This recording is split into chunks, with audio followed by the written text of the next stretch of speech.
has been ignited.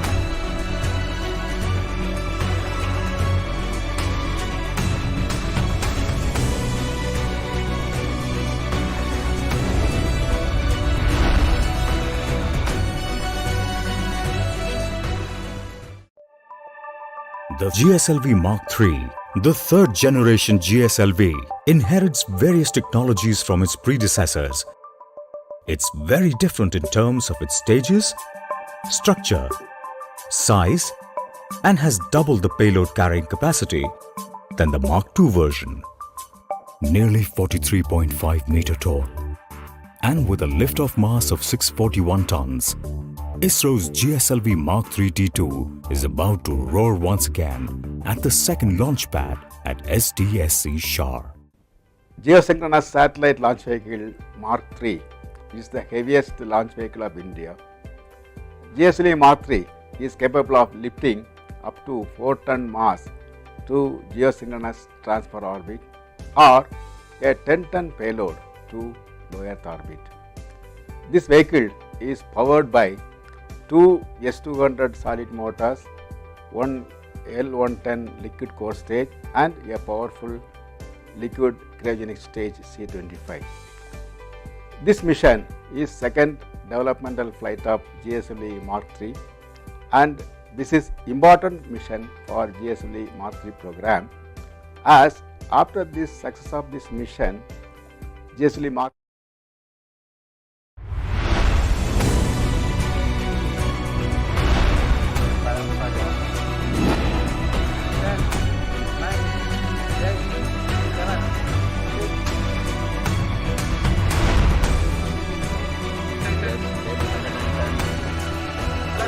has been ignited.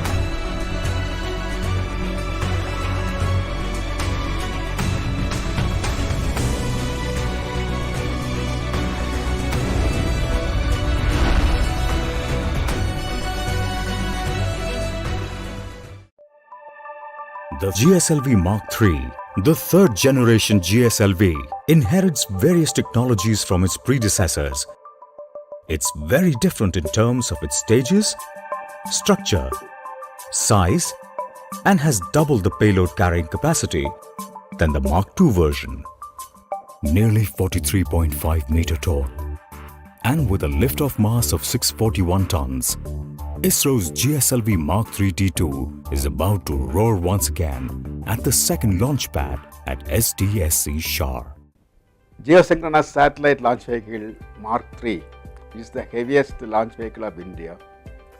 GSLV Mark III is capable of lifting up to 4-ton mass to geosynchronous transfer orbit or a 10-ton payload to low Earth orbit. This vehicle is powered by two S200 solid motors, one L110 liquid core stage and a powerful liquid cryogenic stage C25.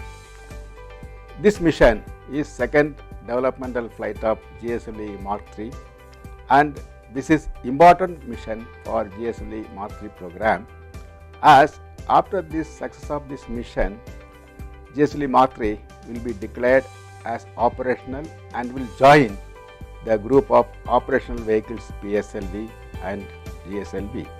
The payload for GSLV Mark III D2 is a very advanced high throughput satellite GSAT-29, which is a multi-band, multi-beam communication satellite with a lift-off mass of 3.4 ton. GSAT-29 payloads are configured to cater to the communication requirements of users from Jammu and Kashmir and northeastern regions of India. Apart from these operational requirements, the satellite would be demonstrating several new and critical technologies also. The first stage of this giant vehicle consists of two S200 boosters, which are 26.2 meters long and 3.2 meters in diameter. Each has a capacity of carrying 205 tons of solid propellant. S200 is the third largest solid rocket motor in the world. The L110 core stage carries 116 tons of Earth storable liquid propellant. It is nearly 21.4 meters long and 4 meters in diameter. It employs two enhanced thrust Vikas engines. The 13.5 meter long indigenous C-25 cryogenic upper stage forms the third stage of the vehicle. It uses 28.6 tons of supercooled liquid hydrogen and liquid oxygen, which provides more thrust for every kilogram of propellant burned compared to conventional liquid propellants. On top of the third stage is the spacecraft in the 5-meter diameter payload fairing. The first successful experimental flight of GSLV Mark III took place in 2014 when it carried a crew module as its payload. Both its solid and liquid propulsion stages had performed well, and the vehicle was proven in the atmospheric flight regime. The first developmental flight of GSLV Mark III successfully launched India's high-throughput communication satellite, GSAT-19, weighing 3,136 kilograms on 5th June 2017.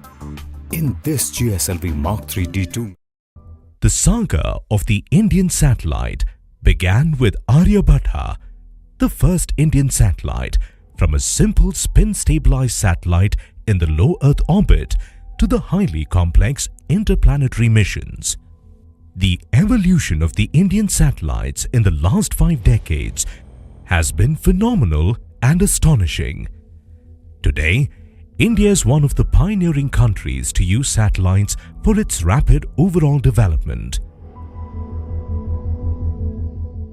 It has been a challenging and interesting journey over the years with an array of satellites for communication, meteorological, remote sensing, navigation, scientific satellites, and when it comes to rockets like SLV, ASLV, PSLV, GSLV and GSLV Mark III. The saga of the Indian satellite began with Aryabhata, the first Indian satellite from a simple spin-stabilized satellite in the low Earth orbit to the highly complex interplanetary missions. The evolution of the Indian satellites in the last 5 decades has been phenomenal and astonishing. Today, India is one of the pioneering countries to use satellites for its rapid overall development. It has been a challenging and interesting journey over the years with an array of satellites for communication, meteorological, remote sensing, navigation, scientific satellites, and when it comes to rockets like SLV, ASLV, PSLV, GSLV and GSLV Mark III. The saga of the Indian satellite began with Aryabhata, the first Indian satellite from a simple spin-stabilized satellite in the low Earth orbit to the highly complex interplanetary missions. The evolution of the Indian satellites in the last 5 decades has been phenomenal and astonishing. Today, India is one of the pioneering countries to use satellites for its rapid overall development. It has been a challenging and interesting journey over the years with an array of satellites for communication, meteorological, remote sensing, navigation, scientific satellites, and when it comes to rockets like SLV, ASLV, PSLV, GSLV and GSLV Mark III.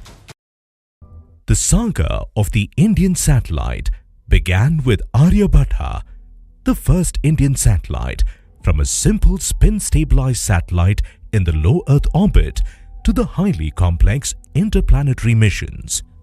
The evolution of the Indian satellites in the last 5 decades has been phenomenal and astonishing. Today, India is one of the pioneering countries to use satellites for its rapid overall development. It has been a challenging and interesting journey over the years with an array of satellites for communication, meteorological, remote sensing, navigation, scientific satellites, and when it comes to rockets like SLV, ASLV, PSLV, GSLV, and GSLV Mark III. The saga of the Indian satellite began with Aryabhatta, the first Indian satellite, from a simple spin-stabilized satellite in the low Earth orbit to the highly complex interplanetary missions. The evolution of the Indian satellites in the last 5 decades has been phenomenal and astonishing. Today, India is one of the pioneering countries to use satellites for its rapid overall development. It has been a challenging and interesting journey over the years with an array of satellites for communication, meteorological, remote sensing, navigation, scientific satellites, and when it comes to rockets like SLV, ASLV, PSLV, GSLV, and GSLV Mark III. The saga of the Indian satellite began with Aryabhatta, the first Indian satellite, from a simple spin-stabilized satellite in the low Earth orbit to the highly complex interplanetary missions. The evolution of the Indian satellites in the last 5 decades has been phenomenal and astonishing. Today, India is one of the pioneering countries to use satellites for its rapid overall development. It has been a challenging and interesting journey over the years with an array of satellites for communication, meteorological, remote sensing, navigation, scientific satellites, and when it comes to rockets like SLV, ASLV, PSLV, GSLV, and GSLV Mark III. The saga of the Indian satellite began with Aryabhatta, the first Indian satellite, from a simple spin-stabilized satellite in the low Earth orbit to the highly complex interplanetary missions. The evolution of the Indian satellites in the last 5 decades has been phenomenal and astonishing. Today, India is one of the pioneering countries to use satellites for its rapid overall development. It has been a challenging and interesting journey over the years with an array of satellites for communication, meteorological, remote sensing, navigation, scientific satellites, and when it comes to rockets like SLV, ASLV, PSLV, GSLV, and GSLV.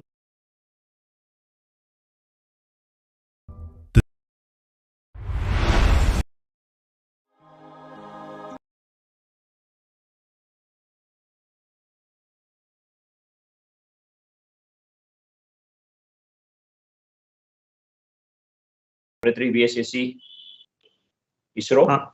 So I hope Dr. this speaker is Raghu, available. it seems like the first talk has been withdrawn. We have to go to second talk directly. Okay, fine. It's very good then. So we have Dr. Sunil Kumar Budura from the TIFR. The topic is design and developments of tropospheric zero pressure balloons and flight control instrumentations. So is the speaker available? Yes, sir. Okay, then please go ahead. Dr. Okay. Sunil.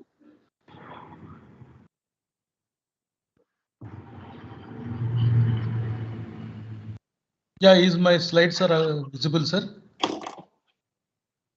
Yes, we can Yeah, see. slide is visible now. Yeah. Good evening, everybody. I am Sunil Kumar, scientist in charge for TIFR Balloon Facility, Hyderabad, where we design and develop zero pressure balloons for stratospheric research purposes in the fields of astronomy and astrophysics, and also for atmospheric sciences. So,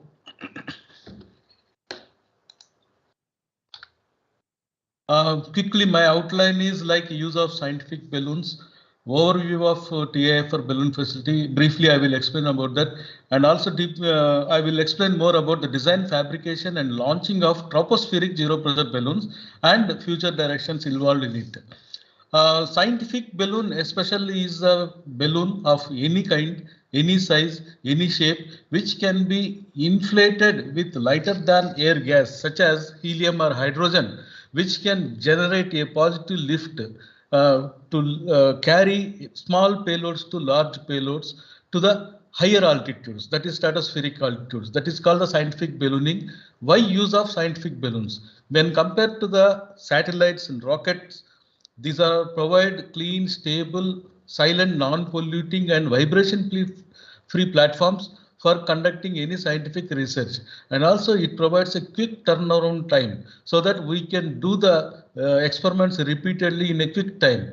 And also when compared to the satellite, these offer low cost involved in it, and also they provide large payload capabilities such as up to 4,500 kilometers and can go up to more than 30 kilometers altitude. And all the payloads are recoverable, and we can conduct long duration observations more than 30 hours also. And it is very suitable for atmospheric science experiments where we can do the in situ measurements. And also these balloons are small and can be launched from any site. So briefly about TAFR balloon facility, the permanent facility established in the year 1969 at Hyderabad, where we are providing services to the scientific ballooning to all astronomy and astro groups, atmospheric scientists, and also we provide some services for conducting commercial flights also. In general, we conduct balloon flights in 2 seasons, such as summer and winter. All the balloon flights which we do are stratospheric zero pressure plastic balloons. So far, we have conducted more than 500 balloon flights in that field. The tropospheric zero pressure balloons is a new word. In general, we do the scientific ballooning in stratospheric altitudes, that is more than 20-25 kilometers and above. These tropospheric zero pressure balloons. Why these tropospheric zero pressure balloons? In the year 2014, group of atmospheric scientists from National Atmospheric Research Laboratories, Tirupati, approached us for conducting plastic balloon flights for carrying 5 to 10 kgs payloads to reach an altitude up to 18 kilometers and with a float duration of minimum 1 hour. And these balloons have to be launched during active monsoon season over Hyderabad, like in between July and September. And the payloads and all has to be recovered 100%. So actually those people started the observations. They conducted a lot of rubber balloon flights from Tirupati and Saudi Arabia, and they found important aspects of Asian tropopause aerosol layer atoll, so that they want to do balloon flights. They want to go up to 18 kilometers altitude and float at that altitudes. The science objective of this is to measure the vertical transportation of polluted aerosols from boundary layer to 18 kilometers altitude, and for measuring the physical, chemical and optical properties of aerosols at 18 kilometers altitude. And also they want to verify whether the horizontal transportation of aerosols is happening. So we have taken up this challenge. We jointly collaborated with NARL, NASA and ourselves and started this battle program in a campaign mode. So we took the challenge and we designed the plastic balloon by taking the standard zero pressure plastic balloon equations. So that is this is the standard equation where we designed the balloon, and the rho air and rho gas is the net buoyant lift, that is density of air minus density of hydrogen. Generally we use hydrogen as the lift gas. So we arrived at a volume of 300 cubic meters with a gore length of 12.66 meters. So this balloon fabricated using LLDP film called Antrix with 8 microns, and all the zero pressure balloons which we fabricate using the load tapes. These are the main components to carry the payloads. So anyway, so they have requested it's less than 20 kg. So we went for a very light load tapes of 22 kg force breaking strength. We used 28 numbers for fabricating of this balloon. And the main components is the top and bottom fittings of the balloon, whereas in this case, these are all the small nylon rings and nylon coupling at the bottom. And the inflation tube, this is to inflate the gas inside the balloon. And these are the side escape ducts.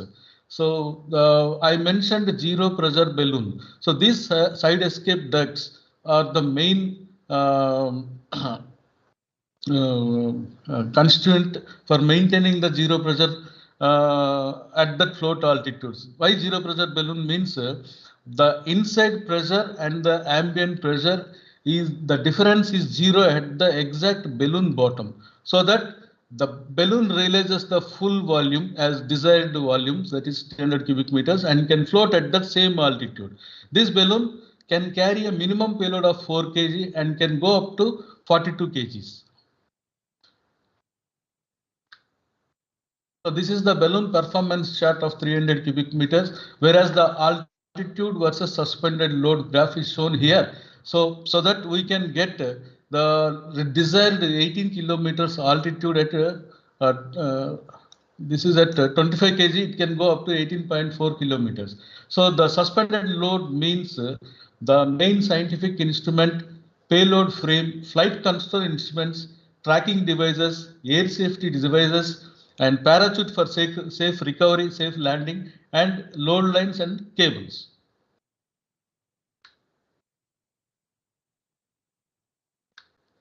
So the flight control instrumentation is very crucial role in this balloon flights, so that the whole instrument should be less than 10 kgs, because the maximum capability itself is 25 kgs to reach the 18 kilometers altitude.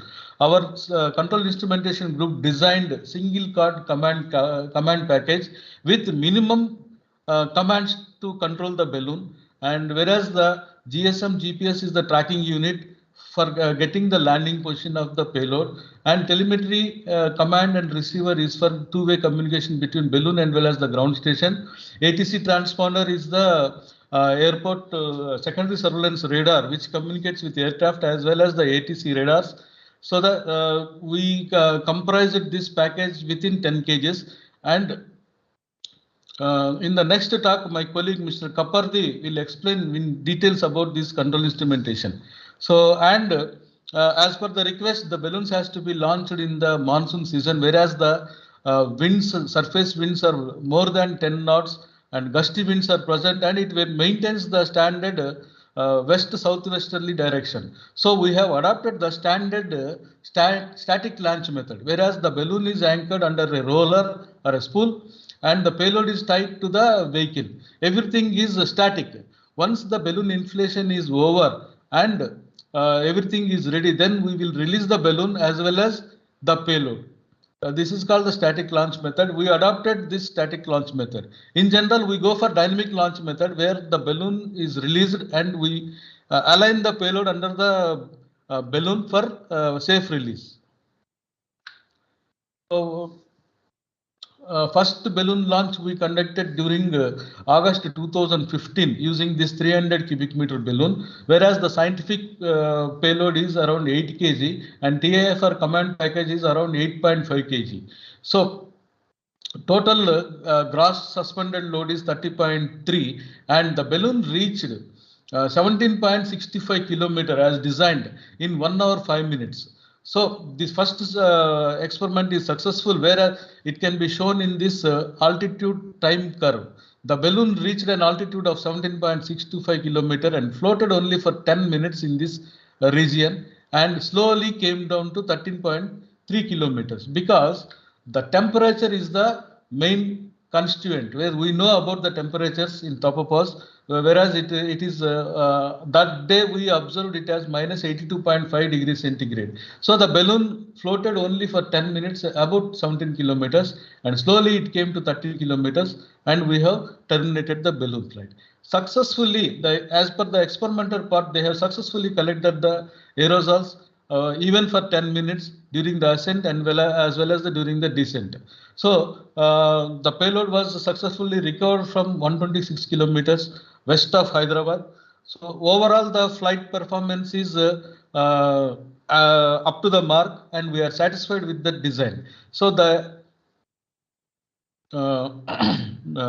after the flight performance review, so we want to go for the introduction of ballast module. Ballast module is nothing but steel shots in our general balloon flights, where we cross the tropopause region very fast. So we drop the ballast at that coldest tropopause region to push the balloon up across the tropopause region. Whereas in this small balloon flights, the ballast module is must for dropping the ballast and wait at the for float at the same altitude. So we introduced the ballast module and conducted 3 more balloon flights in August 2017. This is also in active monsoon season, and all the 3 balloons carried the scientific payload about 18.5 kilometers to 17 kilometers, and we carried the ballast powder of 12 kg, 15 kg, and 18 kg in these balloon flights. So we conducted it within 1 week of time. So 3 balloon launches conducted in a 2 weeks of time. First balloon reached a maximum altitude of 15.79 kilometers in 50 minutes, and by dropping ballast, it maintained an altitude of 15.7 to 15.3 kilometers, and the payload was recovered from 245 kilometers west of launch site. And the second balloon flight conducted on 16/8/2017. So where it reached a maximum altitude of 16.8 kilometers, and this balloon carried a ballast powder of 15 kg. So this payload was recovered from 310 kilometers west of Hyderabad.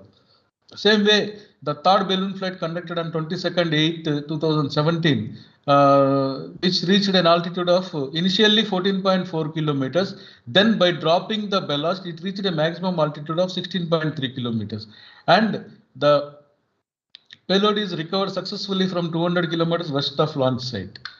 So this is the height time curves of all the 3 balloon flights.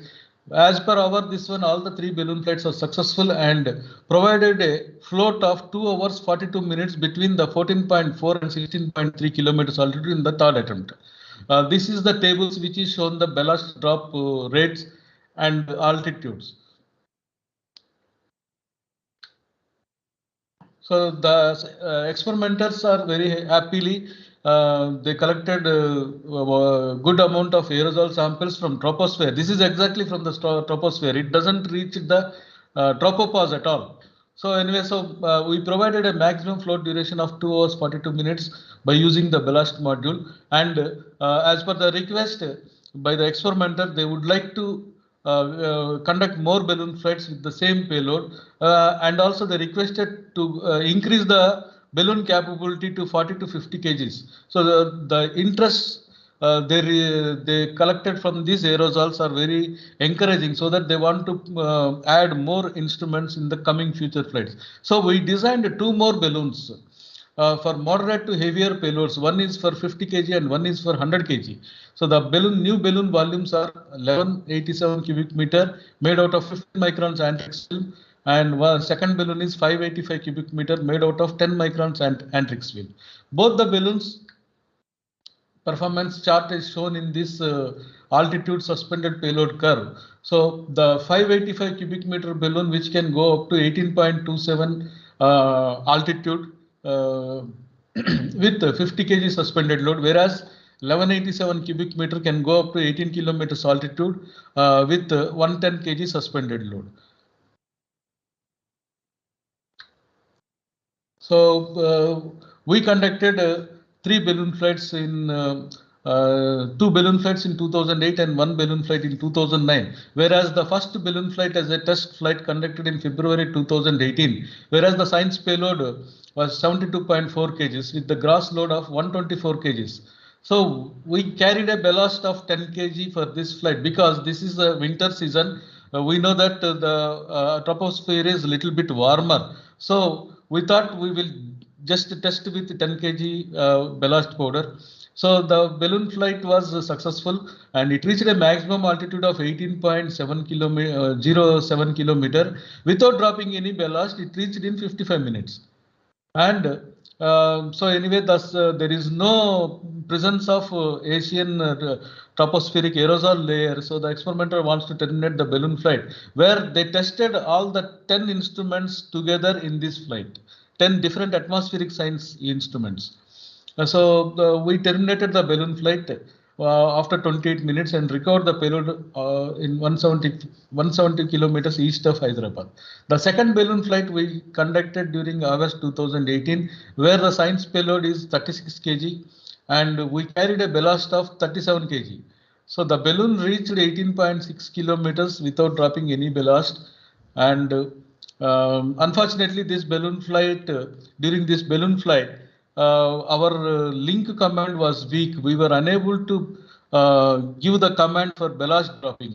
So the balloon slowly allowed to come up to 5.5 kilometers and we terminated the balloon flight at 5.5 kilometers. So this total flight duration is about 2 hours, 2 minutes. And anyway, so the experimenter got good results during the ascent as well as very good results during the descent, because it was very slow descent, controlled descent. And we have conducted one more balloon flight using 1187 cubic meter balloon that is on 1st August 2019, whereas the scientific payload weight is 55 kg and we carried a ballast of 34 kg. So during this flight also, without dropping any ballast, the balloon reached 17.8 kilometers in 48 minutes. And we allowed the balloon to float at the same altitude, 17.8 kilometers. It was allowed, the balloon was floated up to 54 minutes. And at the end of the flight, we dropped the ballast and the balloon reached a maximum altitude of 19.2 kilometers. This was a successful flight and we recovered the payload at 130 kilometers west of the launch site. These are the time height curves of all the three 1187 cubic meter balloons, whereas the second balloon, we can see this graph, it is slowly controlled descent. So anyway, so as per the flight performance, all the three balloon flights were successful except the second balloon flight, where the link was command link was weak and we were unable to give the command. 2 minutes left.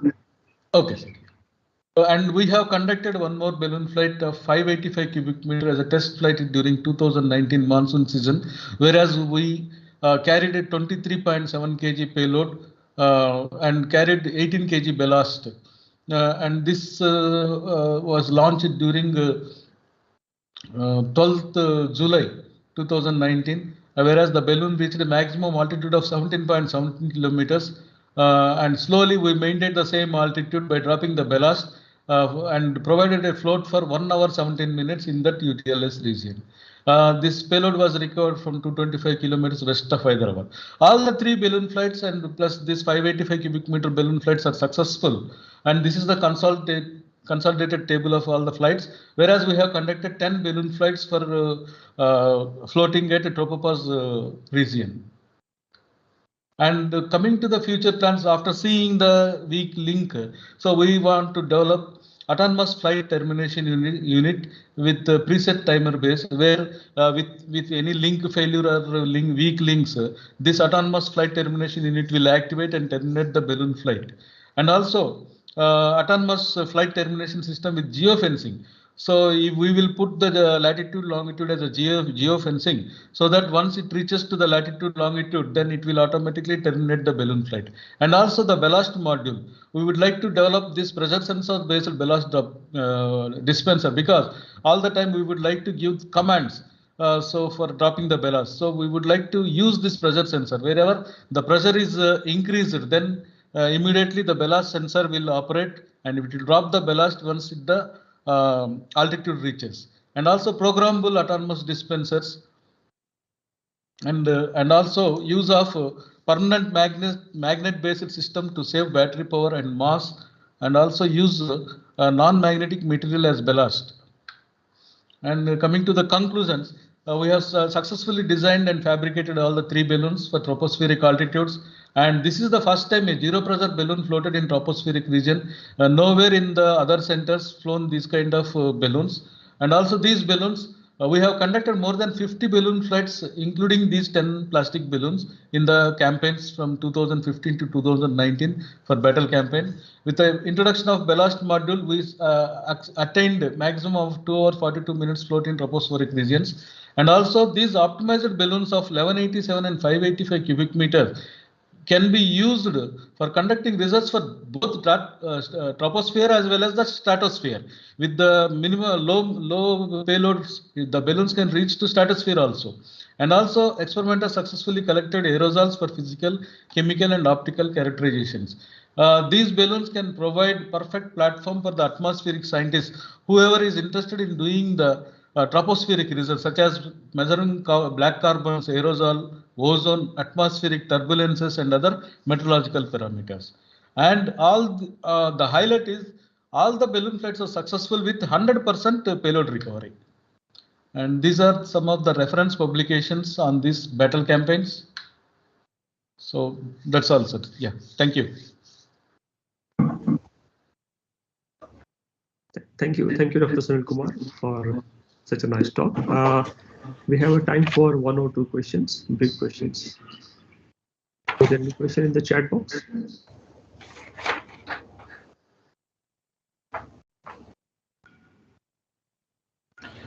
Okay. If not, maybe I'll just ask one brief question. Yes. For this balloons, what are the kind of pointing accuracies and how stable they are, like for astronomy experimentation? This is actually we are giving 100% stability at that altitudes, float altitudes. So astronomy, for infrared astronomy, we are going up to 32 kilometers altitude region. Okay. And once they lock the target, then the 100 meters float or oscillation is nothing to them. Okay, nice. Anyway, so in the next talk, our Pradeep Kumar will give the infrared astronomy things, sir. Okay. Thank you, Dr. Sunil Kumar. We can go to the next speaker. I think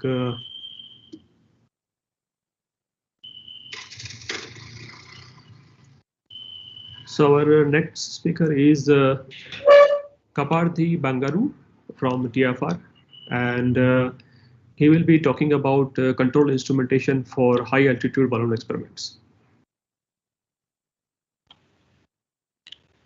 So this is a 20 minutes starts now. Go ahead. Yeah. Very good evening, sir. I'm going to talk about the control instrumentation for high altitude balloon experiments. Previous talk, Sunil Kumar explained about the various balloons we have flown from Hyderabad balloon facility. So I'm talking on behalf of D. Anand.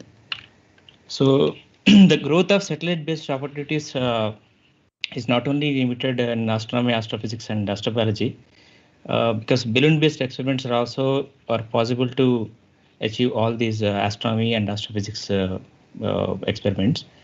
So the most important advantage of the balloon-based experiments is it takes very fractional amount of money used for satellite missions. And they're very easy to implement when it is compared to a satellite flight. You wanna what? Am I audible, sir? I think someone is speaking who's not a speaker. Can just mute everyone else. Thank you. Yeah, okay. And it is easy to implement, and you can do quick turnaround time flight, like you can recover the payload and then immediately make few changes and improvise. Then you can conduct another flight in no time, unlike a satellite flight. And it is very much like you can take the measurement in situ measurements, like you can observe the atmosphere because of its controlled ascent rate and descent rate. So, and the control instrumentation group in balloon facility basically provides scientific equipment or electronics equipped for conducting these balloon flights. So not only just making, we also assist the experimenters who are new to this ballooning in testing and evaluating their packages and making the flight packages ready for and mostly suitable for balloon flights. And we also have the capability to design and implement experiment-specific and customized electronics, like you can change various parameters of our equipment to suit their needs. And we have a standard S-band telemetry tracking and command station in the Hyderabad balloon facility. I'm going to explain about all these packages in detail in the coming slides. So here is a typical balloon train of a rotating payload. So here you can see this orientation motor is there, and then there is a payload. All the electronics which is going to be tested, and electronics like encoder, decoder, everything goes in this payload. So essentially, since it is a rotating payload, you cannot have a wire running from this instrument to release loop and pyro cutters. Because once the flight is conducted, you have to detach the balloon using a pyro cutter. So in order to do that, you need to give some current to the pyro cutter so that it gets detached from the balloon, and then the parachute gets separated. So once it is detached, then the payload comes down with a parachute. So all these equipment which goes along with the payload are essentially telemetry and telecommand and air safety devices. I'm going to display it in detail. So each device gives position information as well as housekeeping data of the experiment on a different frequency channels. And yeah, this is a telemetry ground station which is having a 3.7 meter dish antenna for uplink and downlink. Uplink is at 2080 and downlink is at 2500 megahertz in S-band. And we receive signals through 3 channels, some azimuth and elevation. There's a diplexer which is used for transmitting the commands to the uplink. So once this balloon is airborne, there is no way of communicating through voice. So there's the only way is using the uplink. So the reliability of the link is very important, and downlink is used for taking the data from the payload. Here is a small portion is the payload. So once the data is downlinked, it will be decoded using a telemetry decoder, and there are other essential equipment which are in the series. So we have a data storage and playback, as well as the real-time display of the complete parameters in a Ethernet-based communication channels. Yeah, and to send the data from the telemetry from the payload to the ground, we use telemetry encoder, and then there is a transmitter and antenna for transmitting the data. So essentially, all our encoders are IRIG 106 class 1 compliant, and which sends the data in PCM format in bifacial output data. So the data rate and words and frame length, analog channels, these all are mostly programmable. This is one of encoder's specification I'm just trying to show you. The data rate can be varied from 10 kbps to 500 kbps, which is again a programmable one. You can send 12 words to 128 words. Each word is say 8 bits, and word length is also programmable between 8 to 16 bits, and you can choose the parity. You can give even analog voltages like 0 to 6 volts and plus or minus 5 volt. It's precisely 4.7 volt. And as per the user requirement, we can always program our encoders to suit their experimenters' needs. And we can also send serial data at 9600 baud is the standard N8 one. And we have a transmitter which is transmitting at 2 to 500 megahertz with 1 watt RF power. Modulation technique is PM, and it's a narrow bandwidth. And the data, whatever it is collected from the payload through encoder, is transmitted through an antenna using a transmitter. The antenna is designed to operate at 2 to 2.3 gigahertz, and it uses a circular polarization to give a hemispherical radiation pattern. And to send the commands from the ground station to the payloads in order to operate payload operations as well as experimenter specific operations, we have a telecommand. Along with that, there is a timer, and here is a box. You can see this is a receiver and timer, command control unit, and so on. The receiver operates at 2080 megahertz. Modulation is FSK-FM. It's very low bit rate, 10 bits per second. So advantage of low bit rate is you can have a very reliable communication from the ground station to the payload, and it's very highly sensitive receiver is being used here, minus 110 dBm. Once the command is received from the ground station, the receiver decodes it, and then FSK data is given to a decoder. So decoder is essentially having two types of commands, one on-off commands and there are latch commands. So 63 commands are available for these operations. I mean, there is a standard standard format for the command frame, which is essentially 8 bits for command type to define the command type and all. And command word here in this example, it is 89XX, for example. Command word is XX, and there are another 15 parity bits. So this constitutes one command frame. So each time whenever there is a operation required to be done, we give one command, and 4 such frames are transmitted for redundancy. So there is only error detection and there's no error correction because it's always in the line of sight. So in case if you want to switch on a motor or switch off, or you want to do some operation, we are always having these many commands. And you can also send 8-bit data in the form of parallel byte along with the strobe. So 3 such 8-bit data sets are available. And we also use one programmable timer.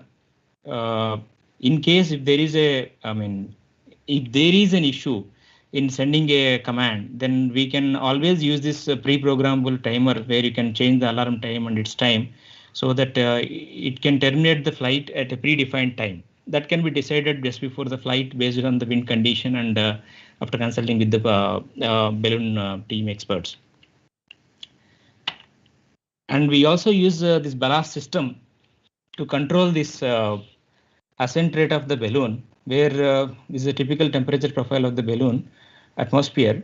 So here you can see at between 16 to 19 kilometers, it is typically minus 80 degrees centigrade. Because of this temperature inversion, there will be a sudden drop in the ascent rate. So in addition to the ascent rate, so since it is moving with a slow speed, there is a chance of balloon burst. So in order to avoid that situation, we have to reduce the weight. So we'll carry 10% of the weight as a ballast powder. Essentially, it's a iron shots with 1 millimeter dia filled in a tank can. Where there will be an electromagnet. If you recall from the previous payload overview slide. So the electromagnet is magnetized so that the iron shots are always hooked to here. Once you remove the power supply, the iron shots starts falling so that the predefined amount of ballast powder is reduced to push the balloon towards up. So typically this is about 5 seconds time it will take to drop 1 kg based on the orifice size. This is one important because during this battle campaign and all, the balloon is was allowed to float around minus 80 degrees centigrade. So that time we have to keep the balloon at so specific altitude. So the ballast was very crucial in that. And according to the DGCA rules, we have to use 2 positioning sources on from the balloon, so that in case if there is a failure of any link, we'll be able to provide that position information on a different channel. So the S-band signal is transmitting the position information through the encoder to the ground station. Irrespective of that, we'll use this meteorological GPS radio sonde. Normally, it will be used for collecting atmospheric parameters. But we use that for both meteorological parameter information and also for the position information. So there will be a ground station in the control room where it will be receiving the GPS radio sonde data on a different channel. So always we'll be able to receive the balloon position information on S-band and 403 megahertz. So this is one of the radio sonde picture, and you can see this ground station where latitude, longitude, everything is displayed. So you can see this 2 to 500 megahertz S-band antenna is being received from the experimental payload, and the 403 megahertz is received on a different channel. And apart from this radio sonde and telemetry for receiving the position information, we also use air safety devices, which are essentially used in aircrafts. So we use this transponders so that the balloon position information is encoded in terms of Gilham code and then transmitted to the ground, both to the ATC. And this old mode AC transponder can give the position information to the ATC. We have recently implemented this mode S transponder with ADSB out, where you can actually transmit the position information to the nearby flights as well, so that the situational awareness is created. And it works up to 50,000 feet, and this is as mode S works up to 80,000 feet. And we also have a beacon where it will be operated 1.6 megahertz with 5 watt power, and it will be operated only during descent. This data can be received from an aircraft using a Morse code, which is transmitting TFR Morse code. So there are many ways of sending position information and balloon position information to the aircrafts and ground stations, so that there is a less chance of missing communication from the balloon. And this is a typical view of a real-time display. Basically, you can decode the data and then display all the text parameters, and you can extract the GPS data and plot it on a graph. And here also you can see a lot of parameters are being displayed.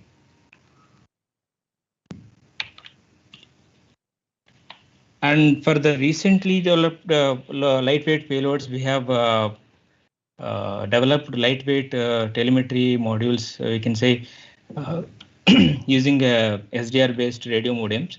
And there are multiple radio modems which are being used for this purpose. All these are essentially programmable from different frequencies with bandwidths, and various other parameters can be tuned according to the experiment's requirement. And we have one short range telemetry which is running at 433 megahertz, and there's one there's another modem which MDS Orbit, which takes 115 kbps data, and it is both flight tested for uplink and downlink. It is more advanced, like it has got that all RJ45 Ethernet connections, and it has got many other features to downlink the data from the payload. So in order to send very lightweight payload which doesn't require a complex telemetry and telecommand, maybe we can use this in a smaller payloads. And payload recovery is also a very important factor. As I said, once you recover the payload, you can do few changes and improvise it, then redo the flight in no time. So to do that, the recovery system should be robust. So apart from getting the position information during the ascent and descent, once we lose the line of sight communication, we'll have this GSM GPS modem which gives the touchdown position of the payload. Essentially, it's a GSM GPS with the multiple SIMs, where it will take the position information from the GPS and transmits to the control room using predefined numbers and SIMs, so that the touchdown position is known to the control room. Immediately, will communicate that to the recovery teams. They will go in time and recovers that.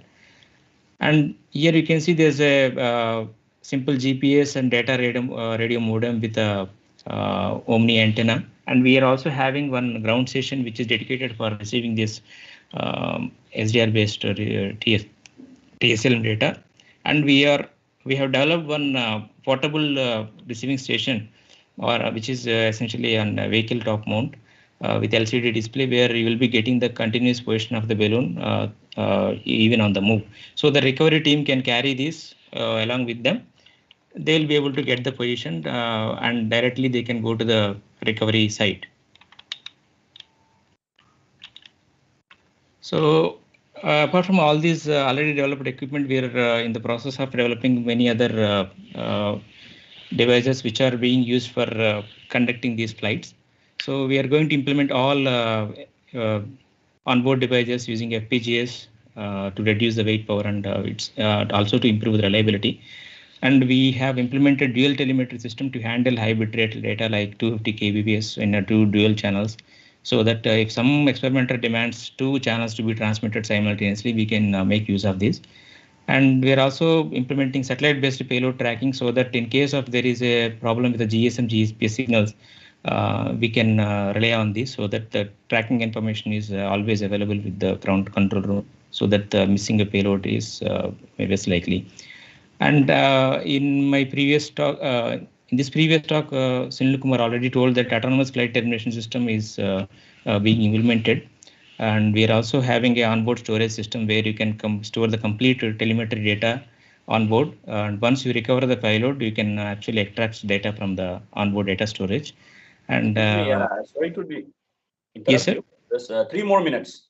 Yes, sir. I'm going to finish it with this, sir. Yeah. Yeah. Thank you. And non-magnetic ballast system.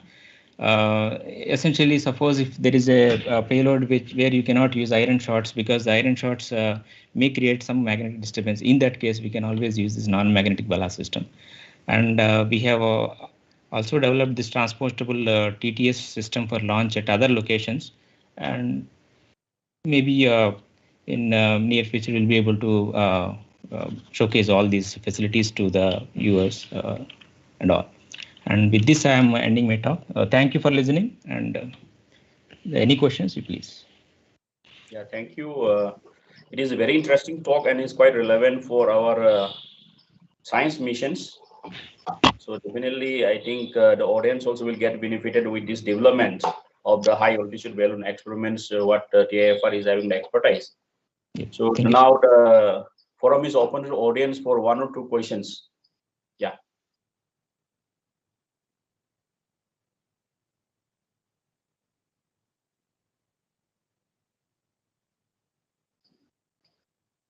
Okay, probably I think there is no questions from the audience. Just okay, I want to know, I have one question. Yes, sir, please. Yeah, what is the stability, the parameters, the platform stability? Suppose you want to do some experiments from this, you have mentioned around 17 to 18 kilometer height. Yes, sir. Probably what is the stability number we'll get?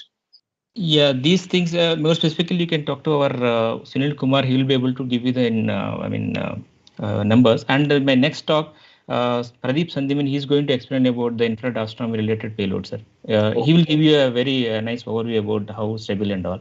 He's going to give you. No problem. Yeah, we are happy to be or maybe, yeah. Because together we have to fly some experiments and we have been flying.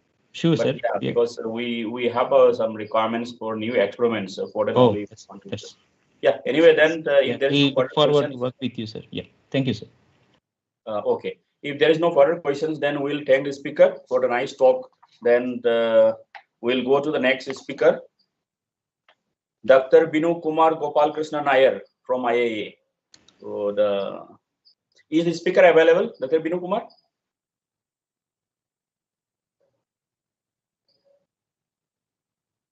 Hello, Dr. Binu Kumar.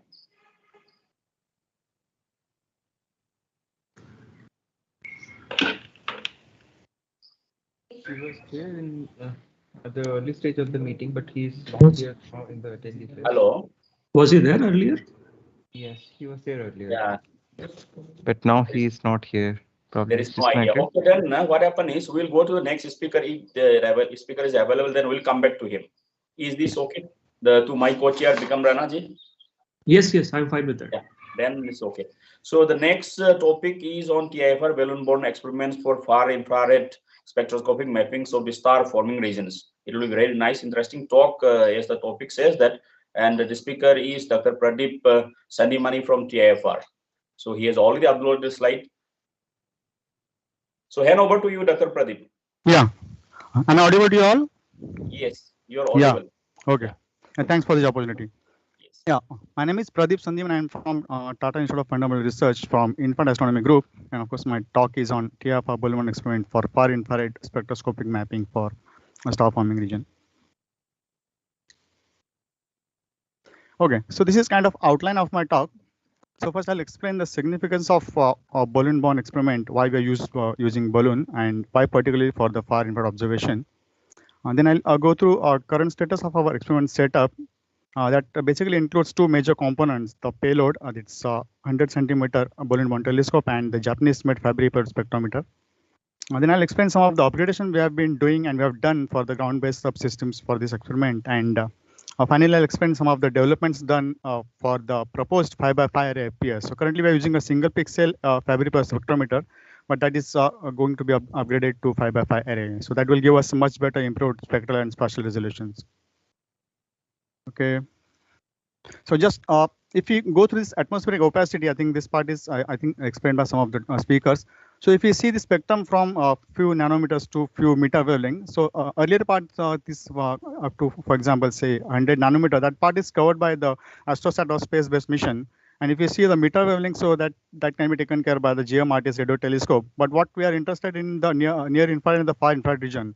So for this near infrared region from say 1 to 5 microns, so we have various ground-based instruments. So one of the colleagues will explain these instruments in detail in a couple of days. But here our area of interest is the far infrared astronomy at around 158 micron, for which we are using balloons. So why balloons is simply for the following reasons. So this using these balloons, large area mapping is possible. This is basically important for the global understanding of star forming region. And the second is the repeatability of the experiment, as we are capable enough to successfully recover the instrument, both the instrument like payload and the spectrometer, and we can reuse it in no time. And we can access to the southern part of the galactic star forming region. This is considering the geographical location of a balloon facility. And obviously, it is very cost effective. Like we can reuse it multiple times, so it's certainly very much cost effective as far as these space-based missions are considered. And why particularly a far infrared region at this particular 158 micron line is that's called a C2 line. So this is because carbon is one of the most abundant component in the star forming region, and so that can be easily get excited by the strong far ultraviolet radiations coming from the massive stars in that particular region. So what makes that it gives a fine structure emission at around 158 micron. So that is probably the brightest FR line. So if you detect that, so that gives us a good evidence of stars being formed in that particular region. So that's why we're interested in detecting this particular line. Getting into the actual experiment setup. So for this, we are using 100 centimeter balloon mount telescope, which is interfaced with the Japanese-made Fabry-Pérot spectrometer, which is tuned to 158 micron to detect the C2 line. And this balloon goes to around 31 to 32 kilometers. And total mass of this payload is around 850 kg, and we have made multiple launches since last 3 decades or so. Everything is done under the common roof, like manufacturing the balloon and balloon launch, all the control room facility, recovery, and post-recovery test. Everything is done at the balloon facility Hyderabad. So that's a good thing. And the spectral resolution of this particular spectrometer is around 1800. So that gives us the velocity information at around 175 kilometers per second. So that is our target. This is probably the elaborated view of both the major components, T100. So we are using 100 centimeter primary mirror, a secondary mirror around 30 centimeter. There is a star tracker to track a star. There is an electronic section in the at the bottom, and at the far bottom there are crush pads. That is basically to absorb the shock when we land this payload using parachute.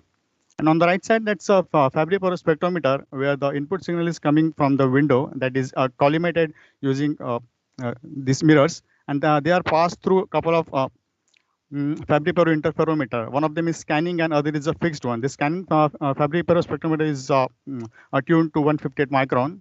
Further, it is re-imaged and sent to the germanium gallium detector to detect the signal. Okay, so this is typically the sequence which we follow during any balloon flight campaign. So first is a test and qualification of all the T100 payload subsystems to make sure all the electronics and all the subsystems are working fine. Then we interface this payload with using telecommand and telemetry setup with the S-band system at the balloon facility Hyderabad. Parallelly, we qualify the spectrometer separately through various stages, like first using a standalone test setup to qualify it, and then we interface it with the payload to test as a whole. Then we do a field calibration of our payload. Like in here, we take out our telescope outside onto the field, and we hang it to a gallows structure, and we do all the tests, like all the orientations tests and all the sensors and optical channels are tested. This telescope system diagnosis test is a routine test to check the health of all the subsystems are working fine. It's a daily based test. And finally happens the balloon flight, and apparently we had 4 successful balloon flights during 2017 and 2018, during which we successfully observed 11 galactic star forming regions. And based on some of the results, we have published a paper in Astronomy and Astrophysics International Journal on the region RCW36. On the bottom right, that is the image what we found for this. And after that, we do the post-recovery test. We recover the instrument equipment and get it back to the balloon facility, and we test and makes it ready for the next campaign. This is the same sort of sequence through images. You can see this is a qualification test in the lab at the start of the campaign. And then its equipment is ready for the balloon flight. Then that's a balloon flight scene on the field. That's a control room from which we operate all the whole experiment. It's one of the example of a recovery site. And after the recovery, we do the post-recovery test once again and makes the equipment ready. Okay. So I'll explain some of the upgradations we did for this ground-based subsystems. So this is typically how the whole setup looks. That's the control room setup on the ground, and that's a balloon-borne equipment. So basically, this telecommand encoder encodes the given command from the master PC that is sent to the S-band system. There it is modulated and sent to the payload, where that is demodulated, decoded, and that is given to the payload subsystems where all the observation happens. And then the telemetry data is modulated and again sent back to the S-band system, where it is demodulated, and the data is made available for the users. So this is the format of telecommand telemetry what we use in our equipment, in this experiment. So for the telecommand, there is a 6-bit address and 12-bit data, and half of them are on-off command to simply switch on and off the subsystem, and half of them are the data commands. And in the telemetry, there are 80 words in a single frame, and each word has 12-bit information. And the data rate we are following is 10 kbps in WAF-SL format. So the thing is that all the encoders which I've been using were they were based on the ISA structure, this industry standard architecture, and they are quite old and their spares are not easily available. So they needed some upgradation. So we have designed a microcontroller-based telecommand encoders. We have made 2 of them. One can be operated using the old existing DOS-based system, and other one can be used with both the DOS and Windows system, so that we can have a good redundancy, so that we can switch back and forth whenever required. Yeah, same goes for the telemetry also. For the telemetry also, we used to have those old DOS-based ISA card systems, but apparently our control room setup in the balloon facility Hyderabad, they can provide this telemetry data over the Ethernet. So we thought of making use of that particular option. So we have designed this LabVIEW-based, that is National Instrument-based graphical programming language. So we have made this quick look display using that particular option. So where all the telemetry data words are separated and they can be plotted individually. So this is basically very useful when to take quick decision during the flight, so that we can decide what further action needs to be taken during the flight. And this particular option is available in both the online mode and offline mode. So online mode is when the data is actually coming to the system, and in the offline mode we can play back the old data and we can take go through the data later on. These are some of the telemetry data loggers to store the telemetry data in the system. So during early part of our experiment, our S-band system is not yet into the picture while testing some of the basic systems. So this system is useful to store the data so that we can play back the data later on. And we also designed the onboard data logger to store this data on the payload. So basically, we have tested this in the lab. So we are actually planning to fly it with the payload during next campaign or so. Okay, so once after the flight, when we have this data, so this is how this raw data file looks. So as I mentioned earlier, also this telemetry data is 80 words. So there is a program which can separate all the columns, all the 80 words, so that we can go through the data as a quick look thing. And at the same time, this raw file is processed through various data reduction stages. They are mainly photon-based codes, which keeps on reducing the data and finally gives us the spectra file. So this spectra file basically has observation-related data. I mean, the spectrometer-related data, which is further passed through the additional pipeline, which is used to extract the science map, like this C2 line map. This is one of the example of the RCW38.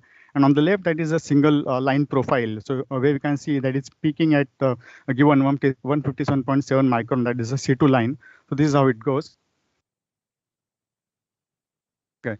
So I'll explain some of the upgradations we have been making for the proposed 5x5 array detector. So our Japanese team, they are upgrading their single pixel detector to 5x5 array. And the spectrometer will have finesse such that the spectral resolution will go from 1800 to massive 10,000. So that will give us the velocity resolution to around 30 kilometers per second. And since it will be multi-pixel, so spatial resolution will go to around 17 arcsecond or so. So some of the new components are they'll be using a new germanium array detector, and some of the cryogenic related things will be new. And some of the old components are like the cryostat. I mean, this outer jacket will be the same, and some of the mechanical interfaces will remain the same. So this work they are doing. But for that, we are also doing some development For example, for the telecommand interface, a new array detector will be needing 34-bit commands, but our existing telecommand system takes 12-bit commands. So what we have done is we are splitting this 34-bit command into 3 individual commands, which are sent in a batch, and all those 3 commands are received using this new telecommand formatter board, where all the 3 commands are merged and then it is passed to the new detector. So this makes sure we don't have to make any major changes in the existing system. And we have made another telecommand encoder for the standalone test. So this is using this encoder, we can directly test the new spectrometer on that on the table using in the standalone test mode. So a payload interface will not be there. So this will be useful, simplify the test setup basically. For the telemetry also, since there will be many pixels, like there will be 25 times will be the data collected.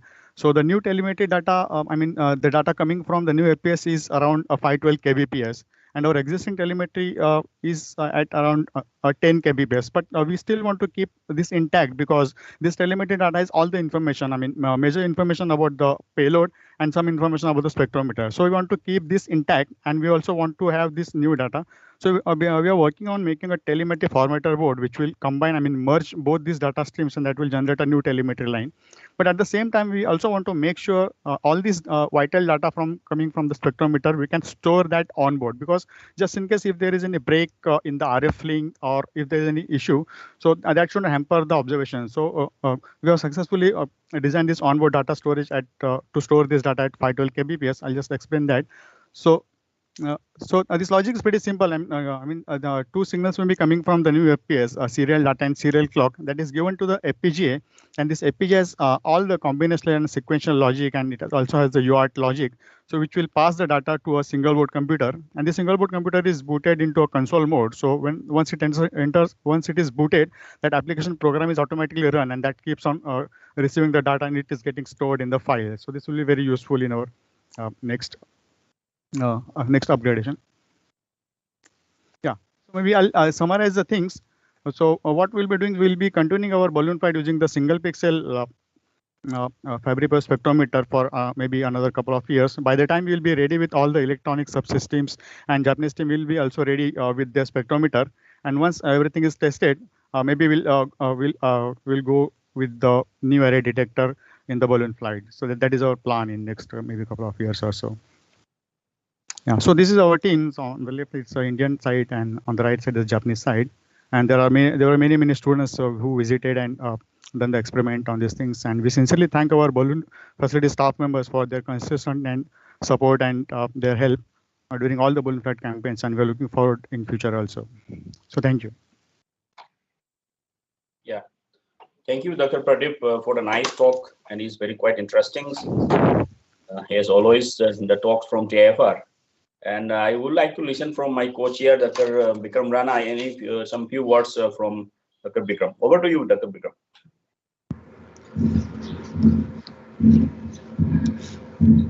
Hello. Hello. Can you hear? Yes. Thank you, Dr. Pradeep, for such a nice talk.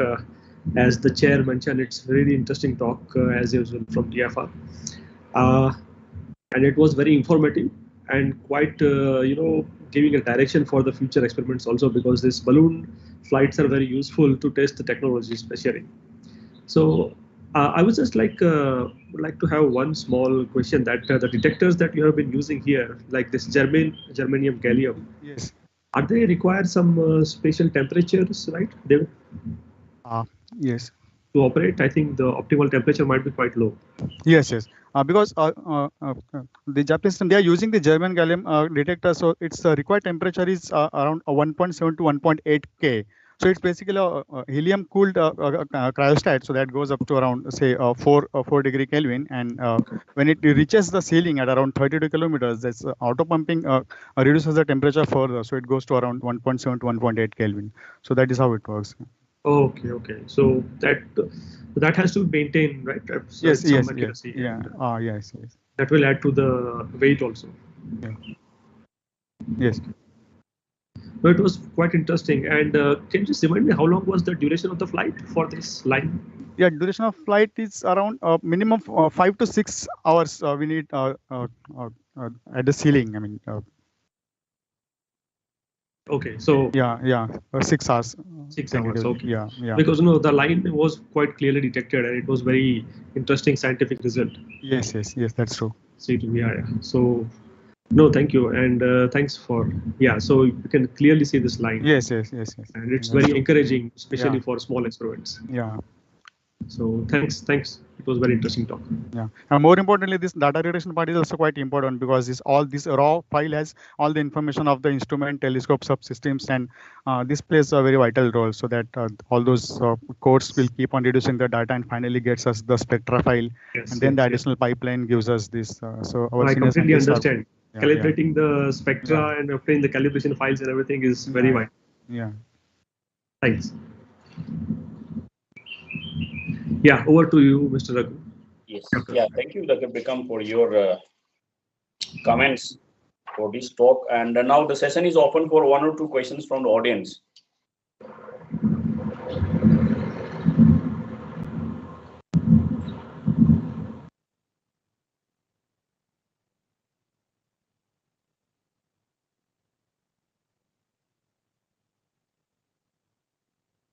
I think the talk is very clear that there is no doubt, I think, to the audience. So that shows itself how well the speaker has given about the instrument that is our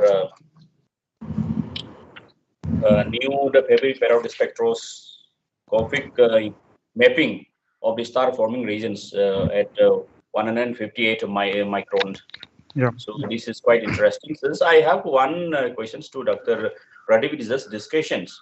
So probably because that is findings, how you validate? Because probably you have to see with others the findings, correct? So how, let us say you got some, let us say the observations, okay? Then how do you validate these findings? That is only I just wanted to understand that, because will there be some other telescopes looking at the same regions? Yeah, as far as calibration of this instrument is concerned, so during the standalone test in the lab, so we have this similar kind of source basically, so which also has a Fabry Perot spectrometer kind of thing, so which generates the signal in the same range, so that we detect and compares that. But as far as its comparison with other observation, maybe I may not be having clear idea about this, how these are comparable with other results. Maybe I'll get back to you later maybe on this. Okay, no problem. Yeah, thank you. Otherwise, it is very clear because it definitely, because these the findings will give new insights of these new star forming regions what you are looking at. Correct. And the telescope is also quite big because 1 meter telescope itself will give, as you told, that it will have a very wide mapping areas. That's true. Yeah. Yeah. So it is quite challenging. Yeah. So and then no problem. So we'll take the opportunity to thank the speaker, Dr. Pradeep. And we'll stay connected for new development as well as the opportunity to work together. Yeah. Sure. Yeah. Sure. Thank you, Dr. Pradeep. Then we'll move to the next presentation from Dr. Avinash Kumar, Amity University, Mumbai. Is the speaker available? Hi. Yeah, I'm available. I'm sharing my screen now. Yes. Yeah, please share. Dr. Pradeep, may kindly unshare the screen. Yes. I'm not sure about. Oh, yeah. Done. No, it is done now. Yes. Okay. Yeah. Is my screen visible? Yes. Dr. Avinash, your screen is visible. Yeah, please go ahead. You have 20 minutes of time. Thank you for letting me speak.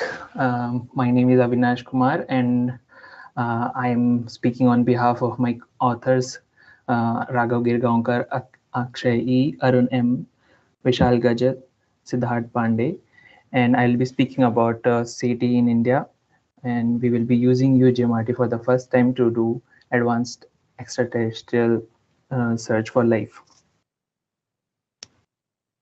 Are we alone in the universe is one of the fundamental question that we aim to find answer of, and with the bloom in the exoplanets and discovery of planets having similar natural conditions as Earth, the question of are we alone is a very relevant one. We tend to find biosignatures using these exoplanet searches and going to conditions which are harsh for organisms such as extremophiles, and we try to simulate the harsh environment that they might face in these exoplanets in our labs. But we are limited because of the handful number of stars that we can observe, and only how we know that these biomarkers are also caused by abiotic processes. So our aim is to search for extraterrestrial intelligence. That is, we would be using EM wave instead of the biosignatures. So we will be focusing on technosignatures. These technosignatures are the signatures of technology on other advanced civilizations. These can come in two frequency bands. One narrowband drifting signals, and other would be broadband pulse. So a narrowband drifting signal would be accumulated in one small bandwidth of frequency, and a distant civilization having a relevant advanced technology would have a drifting signal, such as this plot, which shows a Voyager data that we have used our algorithms to do a SETI search on. And similarly, we want to also expand this to broadband pulse searches. In this image, we can see the first plot. It shows how a pulsar would look like in a frequency versus time plot. The first plot shows a natural dispersed signal, that is the signal when it reaches Earth. Because of the density of electron in the medium between Earth and pulsar, it gets dispersed and forms a curve like this. But we also intend to find curves which are not natural occurring, like which are not dispersed in this manner. So those dispersions we tend to search in artificial domain, as in there would be chances of ETIs as a beacons. This initiative is supported by Breakthrough Listen, and Breakthrough Listen aims to undertake most of the intensive and comprehensive search for technosignatures. In India, Amity Center of Excellence in Astrobiology, Amity University, Mumbai, has partnered with Berkeley SETI Research Center at the University of California, Berkeley, to lead first ever dedicated large-scale search for advanced life in the universe. That is from India. So what do we target? We tend to search for nearby stars which will host exoplanets, and nearby galaxies which will have those exoplanets, and we tend to try to find those narrowband signals in those in those objects. And similarly, we also try to find in our own galaxy, towards the galactic center, more towards the more habitable stars, if there is any possibility of putative ETI. This Breakthrough Listen project is a commitment of 10 years with a funding of $100 million. That is quite exciting, because this previously we comparing to previous missions, this is quite boosted up in our scientific community. We use these facilities across the world, from Green Bank Telescope, Parkes, even Meerkat, for our ETI searches, and all of them in different frequency domains. So what are the challenges that we face? Because radio waves are unaffected by weather, we can do ground-based observations, but these ground-based observations are affected by radio frequency interferences, such as because of the satellites and mobile towers, because they also operate in the same frequency domain. So these mimic ETI signal that we would want to find. So we use single dish radio telescopes earlier to do a survey of nearby stars. So what we would do is we would point our telescope towards the source, towards the target, and we will do a on observation, and then we will move away from the source, do a off observation that is away from the source, and then again on the source. This way we will do like a 3 on 3 off observation, which will give us an idea of RFIs if there are any one present. This is an example of on and off observation done using Green Bank Telescope. So in the on observation, and there are 6 observation columns here in a time and frequency plot. So we can see a drifting signal in a very narrow frequency range. This kind of signals we want to detect, and if it were like a radio frequency interference, we would have seen it in the off observation as well. So this helps us distinguish between radio frequency interference versus putative ETI. So far, we have used this method in Green Bank Telescope and Parkes Telescope. In the other telescopes that we are, Breakthrough Listen has funded SETI search program is in domain of frequency 30 to 90 megahertz and 1 gigahertz and above.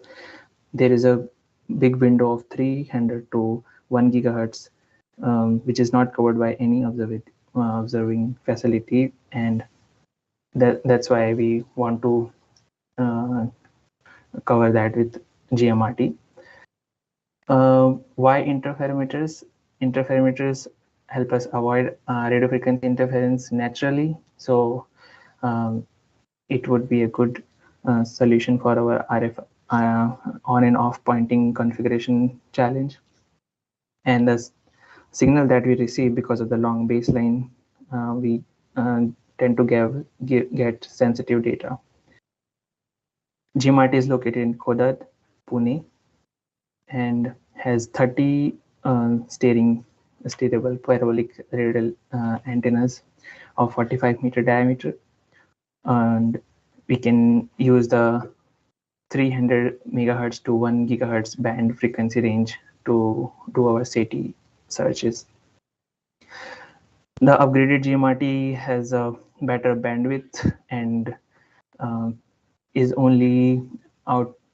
can be only outperformed by future telescopes like Square Kilometer Array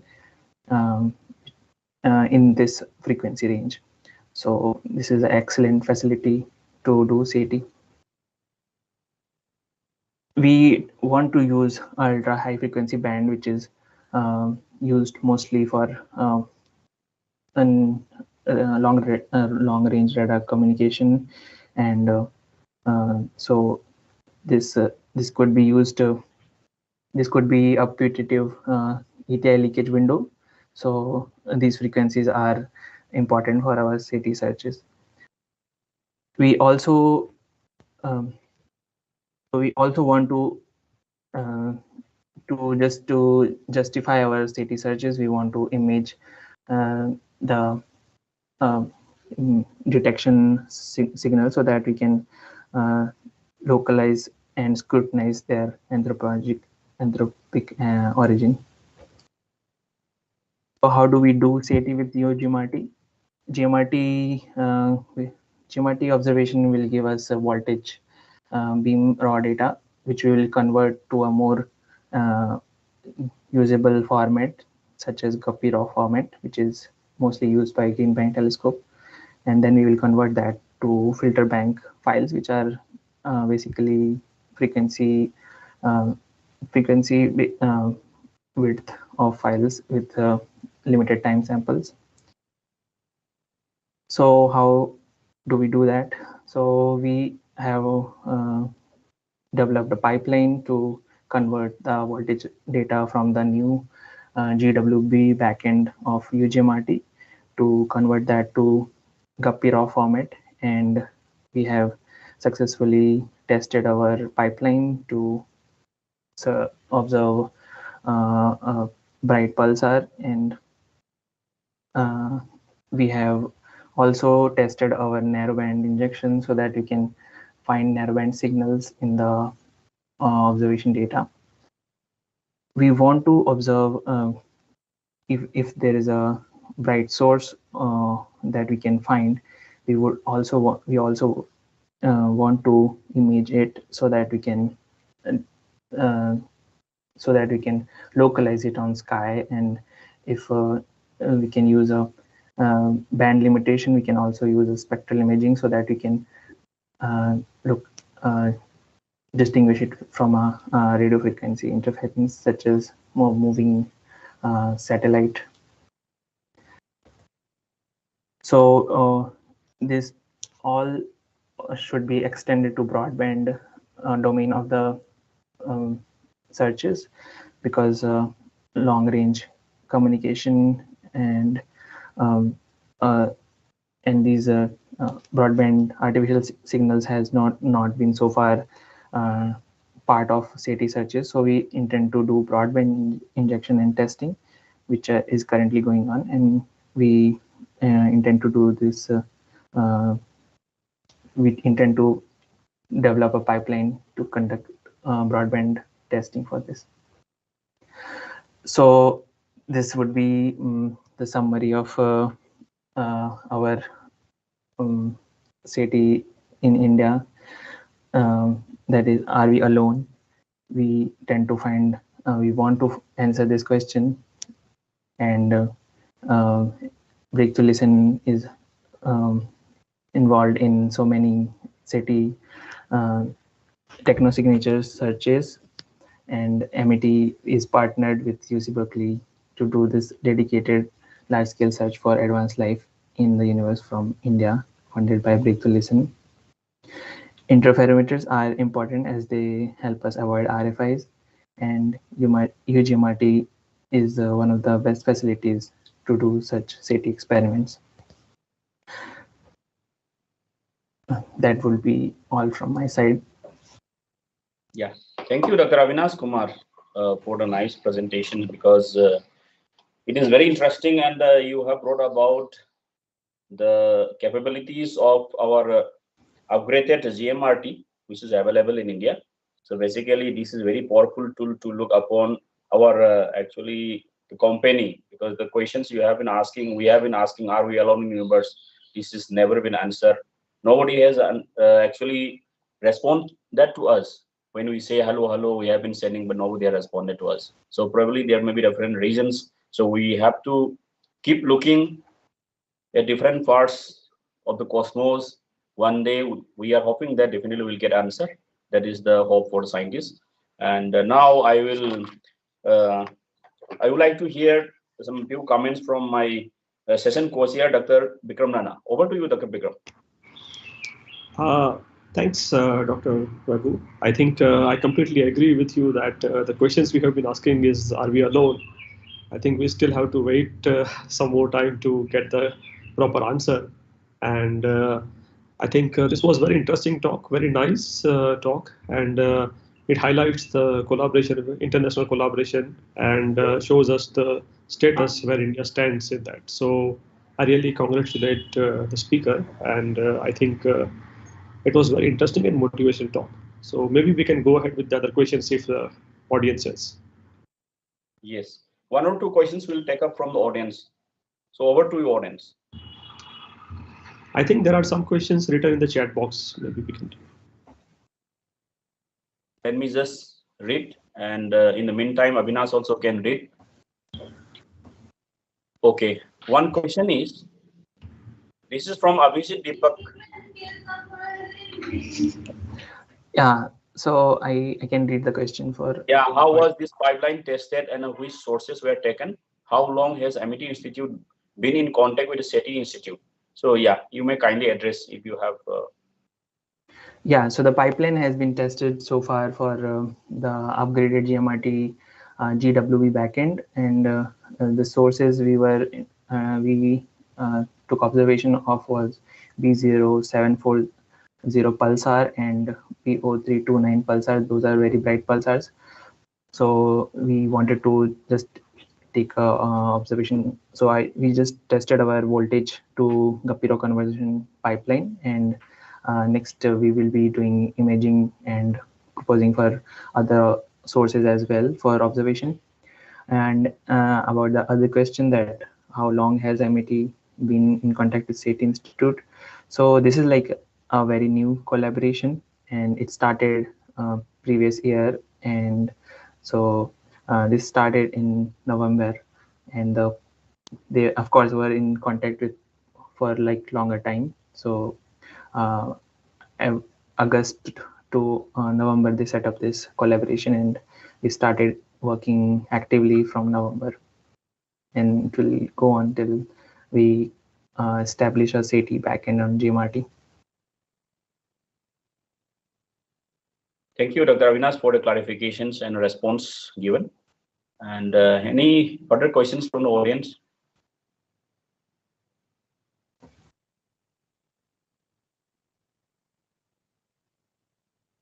Then any questions from Dr. Bikram?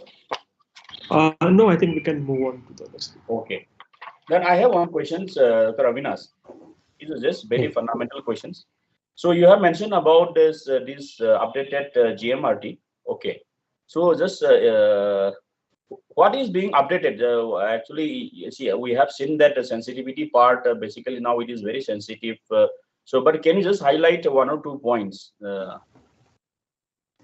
Yeah. So earlier our data link speed was slower, and so we upgraded electronics equipment, and we were using down converters when we were sending signals earlier, but we directly send our signals to the correlators now. And the backend earlier that we used was GSB backend, and now we use GWB backend for our like it's almost complete, I guess. And so that would be the most recent upgrade. And yeah, of course they want to also add more antennas later on. So this is this GMRT is always in active upgrade. So also like the more core components I cannot really talk about because yeah, no problem. Actually, yeah, thank you for the clarifications and the inputs you have given about upgraded the parts of the system. And the second question is about this. You would like to know about the rotatability of the systems. Is the GMRT actually looking at a particular angle, or otherwise it's possible to rotate 360 degree? Or okay, so there is a limit to where you want to. So the antennas, those are fixed in their ground positions, unlike VLA, which VLA is another telescope in USA. So those telescopes, they can change the baselines, as in they can change the distance between two dishes, but GMRT has fixed antennas, so all the antennas are fixed on the ground. So there are 30 kilometer. This is 30 kilometer diameter, and in that there's 30 dishes, all of them fixed. So they cannot really change that, but they can. So in the upgraded GMRT, they have changed the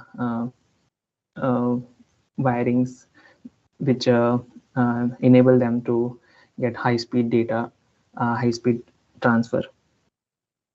I'm forgetting what was the last line of your question.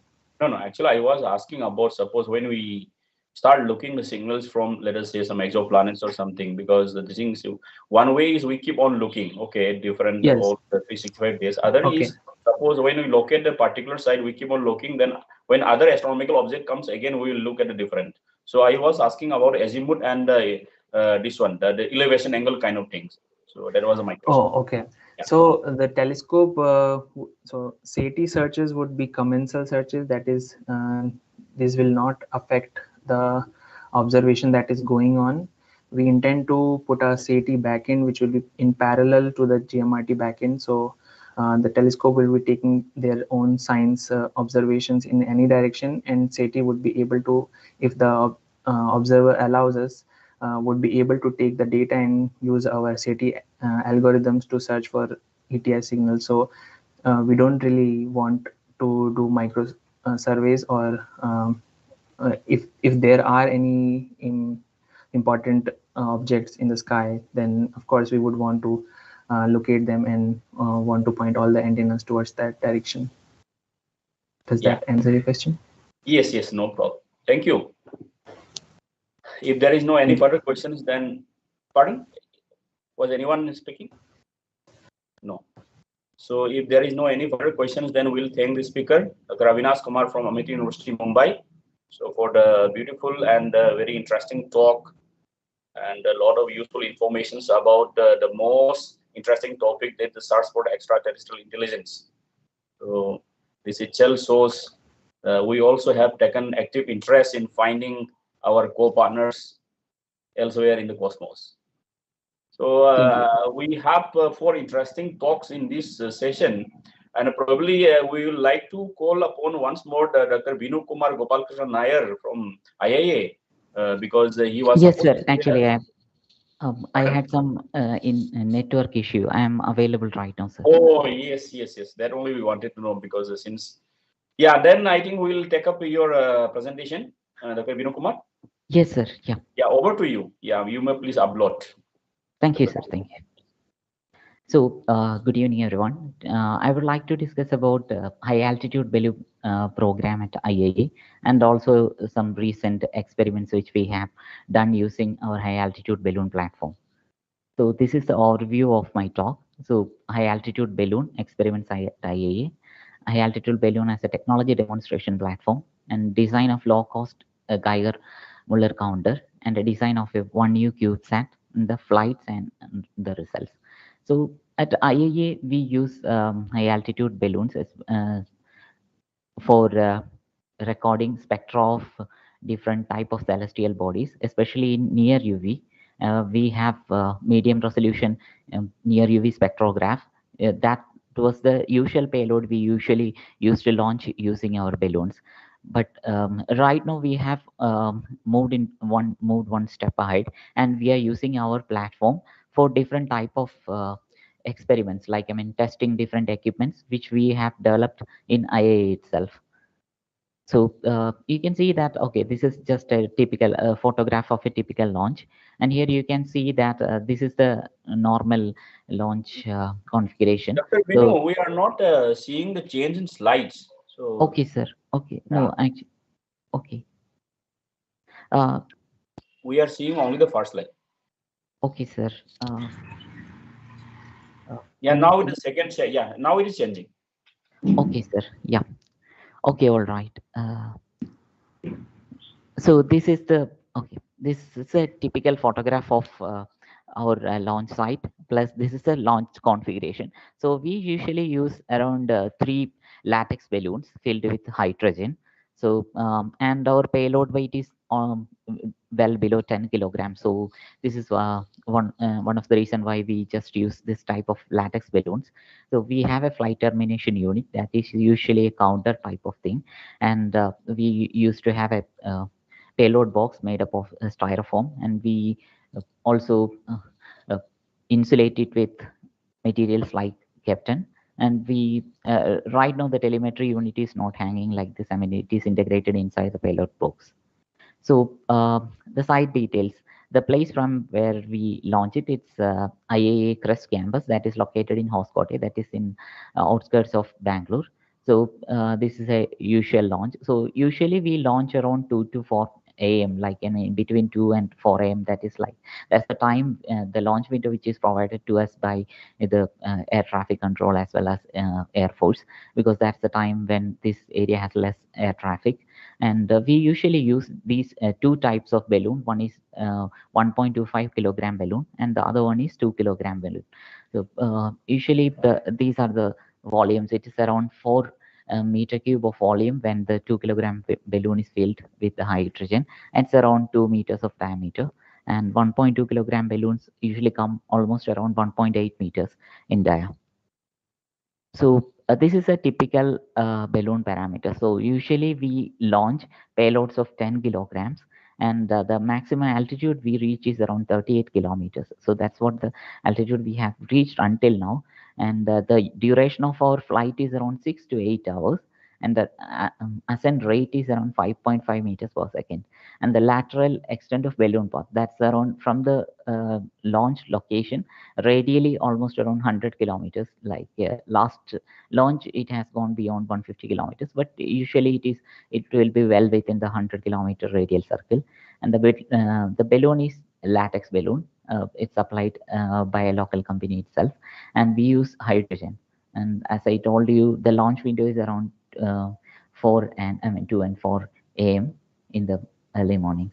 So this is a typical launch routine. So we launch, we have a chasing team. So we already do we have computed some like predicting algorithm, so that we know where, I mean, depending on the payload weight and drift and the wind direction as well as the ascending rate, we know where it is going to fall. And usually that is like, I mean, our predicting algorithm predict within 2.5 to 3 square kilometers.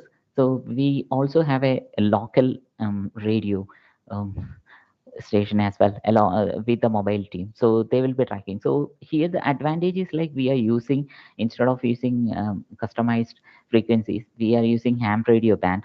So in one way it is very like, I mean, it's very handy, because if we are losing the signal, if it gets inside a jet stream and if it's carried away, then even then there are, I mean, there were cases in which, like, I mean, other ham operators got the packages and they located it, and we could also, you know, locate the payload and recover the payload very easily.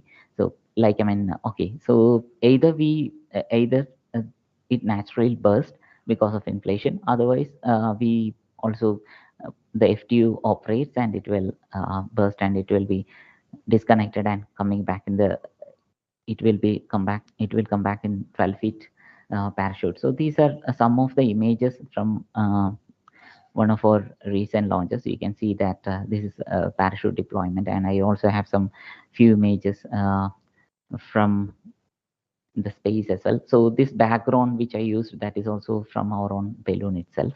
So also all the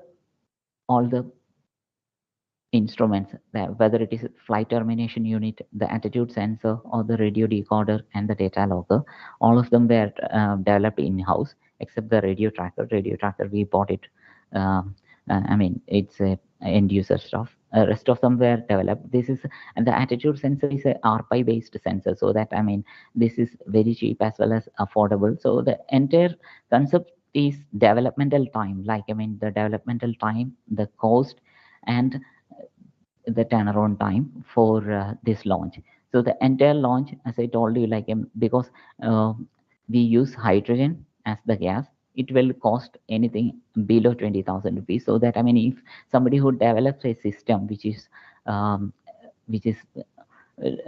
they want to test within a few weeks of timeline, then we will be able to test that, especially those systems which are like CubeSat based systems or small satellite or anything else, like a system. Recently we were able to test another system that is optical communication. Like, I mean, we launched tube balloons and we were able to even test that. So those kind of systems, we are able to test it. And we also have some redundancy systems. Like, I mean, we also include a phone along with our radio capsule, so that if in case we lose the radio signal, we will be able to call to this phone, and we can get back the GPS signal. So have technology as a demonstration platform.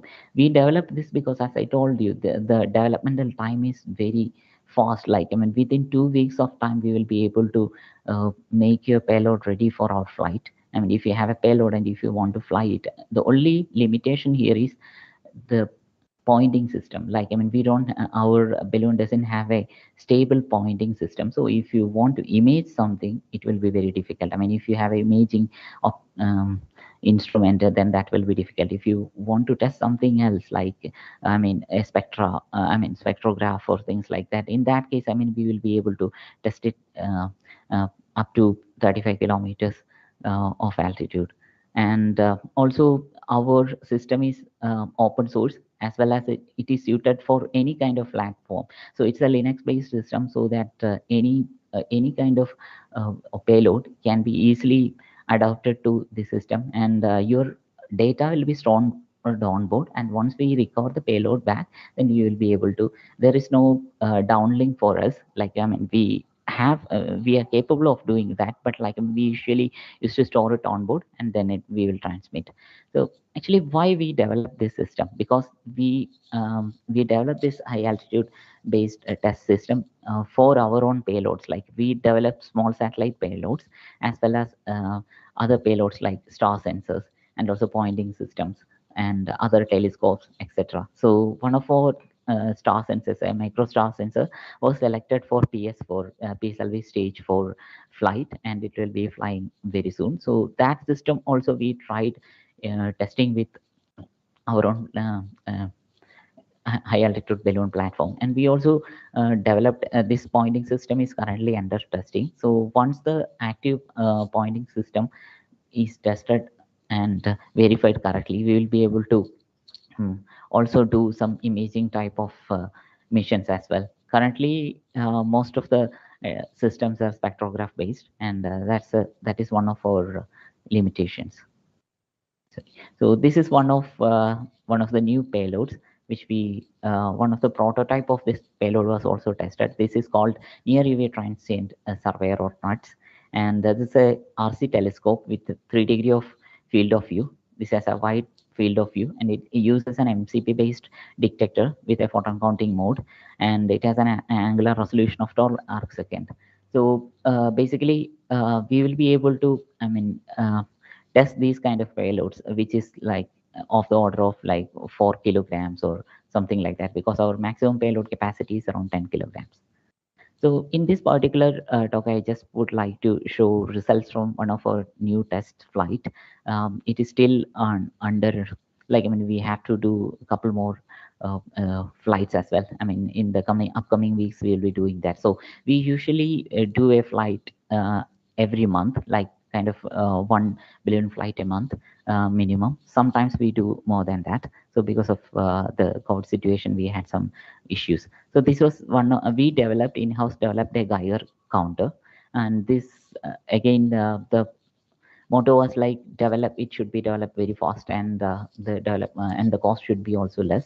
So we used a SBM20 GM tube, that's commercially available tube, and so this is the flow chart of the system. And I hope you all know the how a GM counter works. So like, I mean, what we used is a ATtiny45 main. We used a ATtiny45 main controller, and we used a doubler circuit.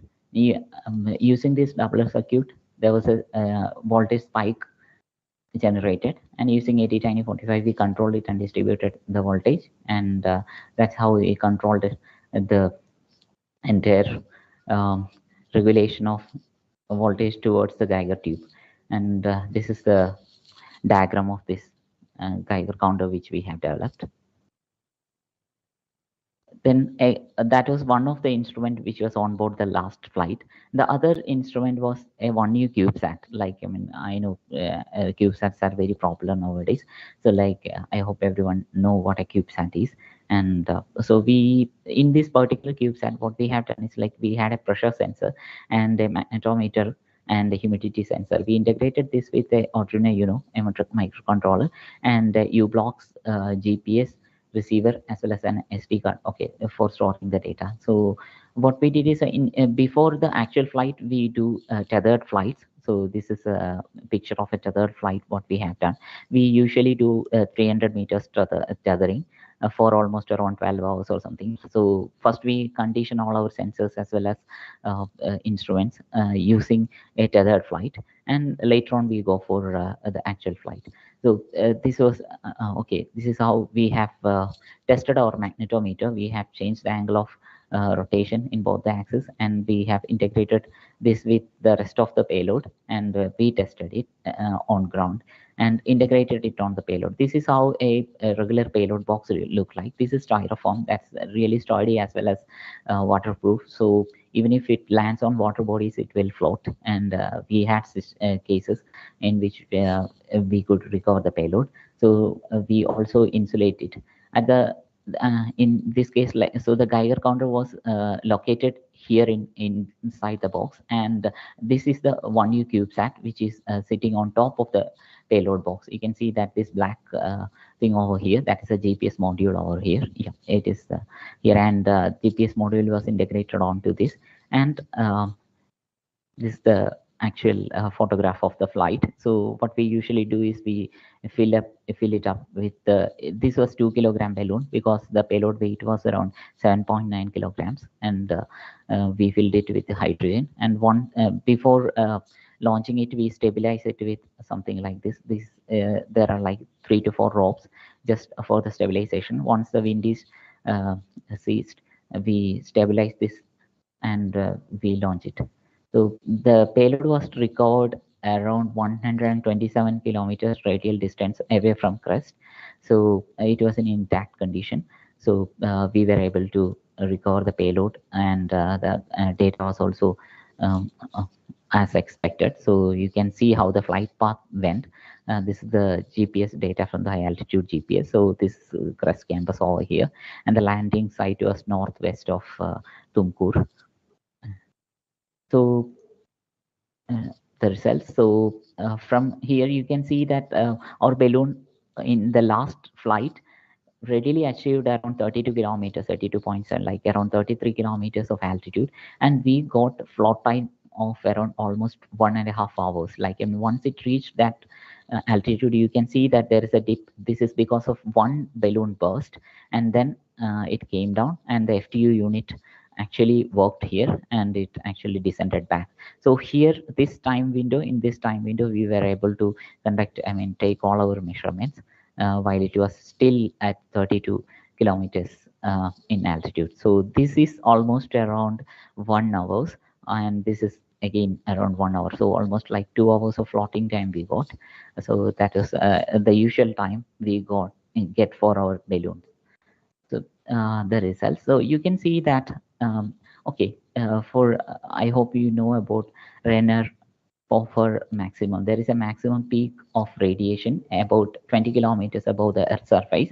So actually, you can see that our Geiger counter has actually gone through that during that flight, and we were able to actually detect that flight. I mean, we still need more flights. Like, and we are planning to do one next week, and we'll be definitely adding statistics to this. But we were able to find this, and this is also, we have compared our data with the literature, and this is very consistent.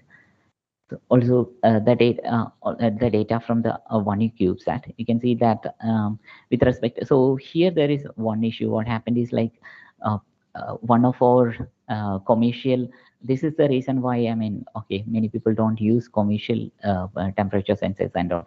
After 11 kilometers, it stopped working actually. Even the GPS stopped working. So that is, and even this is a comparison of GPS data and also the data from the pressure sensor. So both in pressure sensor as well as GPS, it is showing consistent data of height, but after 11 kilometers it stopped working. But we also had a high altitude GPS. So from there we were able to get the rest of the this data was driven from that particular high altitude GPS.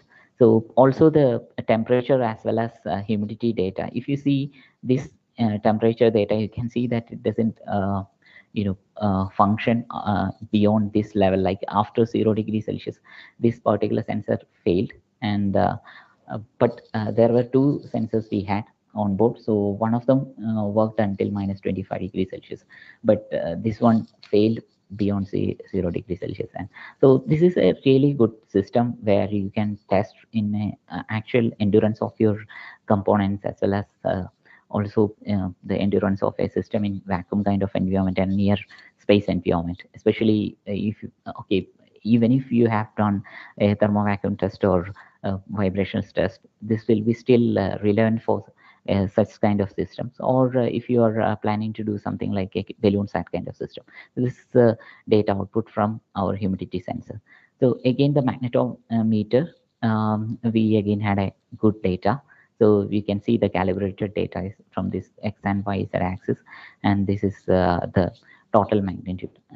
This is calibrated one, and this is uncalibrated one. But we still need more data to substitute this, and then only it will be a publication worthy kind of result. So this is a team at IAA, and if you have any questions, please. Yeah, thank you, Dr. Vinod Kumar Gopalakrishnan Nair. It's a very interesting talk, and it is very happy to know about the developments of these high altitude balloon platforms at IAA. You also told that it is a new developments, and then it will take a long way to take many experiments forward. And we are very happy to know about the GM counter, your experiments over 20 kilometer altitude, where you also mentioned that the maximum temperature and maximum radiations, the level is encountered, and you are able to get the in situ measurement data. So itself is a very good signature. And now, okay, before we take up some questions, I want to hear some comments from my co-chair, Dr. Bikram Rana. Over to you, Dr. Bikram. Thank you, Dr. Raghu. I think this was another talk that actually highlighted, importance of such small platforms like Balloon and CubeSats, which are actually very important platforms to validate the new technologies. Okay, I mean, if someone has some good ideas and want to test whether it will work in the space, these are perfect platforms. Especially when the balloons can go about 25 or 30 kilometers. It opens up actually a nice window of, the speakers have talked only about the UV and IR radiations, but it can be also detect, carry the X-ray instruments, the high energy instruments, which gets absorbed in the atmosphere. So I think it's very interesting that people are taking interest in developing such nice platforms to validate the new technologies. So I congratulate again all the speakers, and I think it's very, very important. So I think we can now go ahead with the questions from the audience, and then. Yeah, thank you, Dr. Bikram, for your valuable comments. And there is a question from Dr. Avijit Deepak in the chat box. The question is. Yeah, yes, sir. I can read that. Was the temperature replaced? Is the temperature module going to be replaced in the next balloon flight? Yeah, you may please address it. Yes, yes, sir. Actually, this was a commercial based. As I told you, all the components which we used are commercial components. It's not a mill grade or aerospace grade components. Yes, we do have aerospace grade components with us. That's what we use in our payload development. So, like, definitely, yes, we will be replacing it with the existing one. And also we will try to enclose it with a Kapton enclosure and try to see whether it will work beyond a certain level or something like that. Yep, yes, we will change. We will be replacing it. Yeah, we have measured up to minus 65 degrees Celsius actually. Okay. One more question from Dr. Avijit. The 127 kilometer the payload travel. He is asking about the range, original range. Was it expected part or random part from CREST campus? Actually, the expected path was around 110 kilometers. Yes, but it went almost like 10 kilometers beyond what we expected. But yeah, it was within 5 square kilometer circle, like of the prediction range. Yes, it usually used to travel that much. Okay.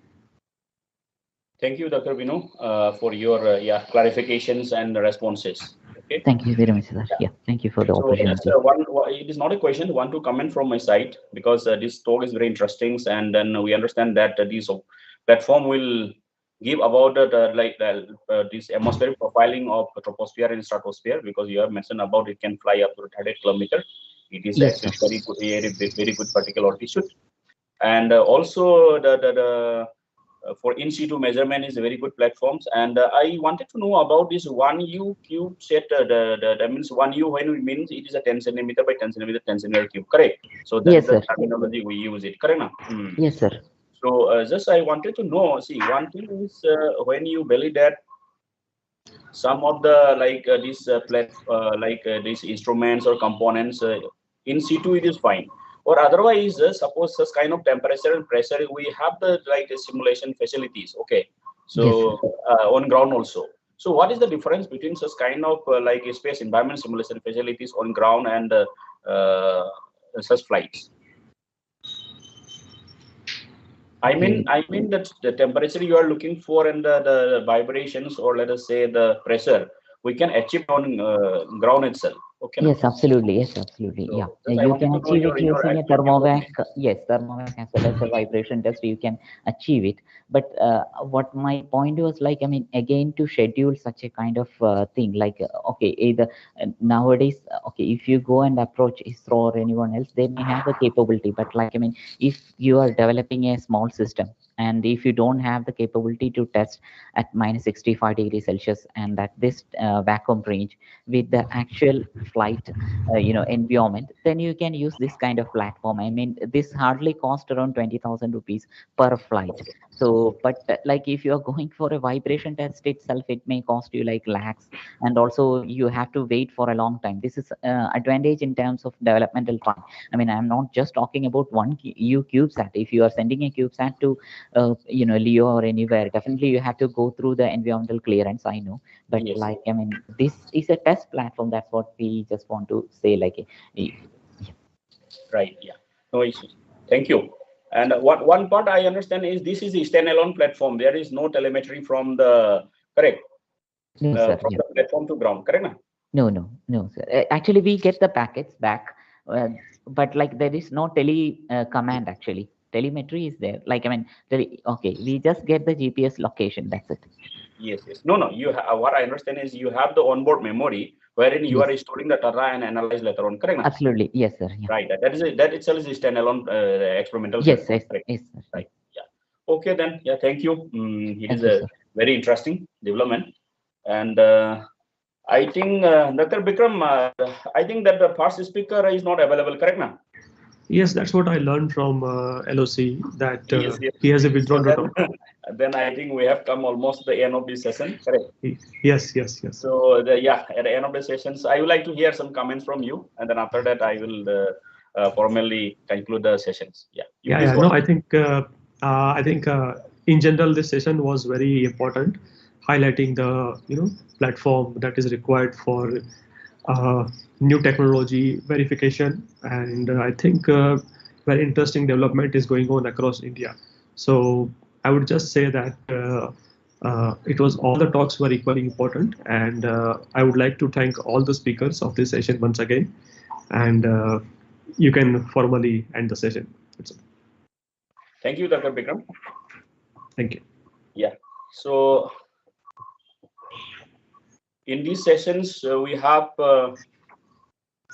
5 talks altogether, and most of the talks are from TIFR, covering various aspects of balloon developments for the troposcopic zero pressure balloon developments and high altitude balloon development control implementations, as well as another is a far infrared spectroscopic mapping for the star forming regions. And we have one talk from IIA and it is about also that high altitude balloon platform and validations of these in situ the temperature profiling and pressure profiling for certain one EU CubeSats and a GM counter, as well as we have a very interesting